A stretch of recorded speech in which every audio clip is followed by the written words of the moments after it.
Конституция жобасында тарихи сабақтастық ұстанымы алдыңғы қатарда преамбулада қарастырылған. Бұл мемлекеттің 1000 жылдық даму тарихын, ұлттық мәдени кодын және басқару тәжірибесін құқықтық негізде айқындайтын нақты норма. Осы тұрғыдан ұлы дала ұғымының Конституцияда көрініс табуы тарихи сабақтастықты құқықтық деңгейде бекітудің нақты дәлелі деп есептеуге болады.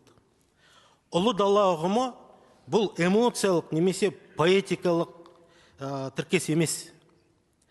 Бұл Қазақстанның мемлекеттілігінің тарихи кеңістігі, мәдени коды және философиясын бейнелейтін нақты өркениеттік ұғым. Тарихи сабақтастық елдің өткенін, бүгінін және болашағын жалғайтын құқықтық көпірге айналады.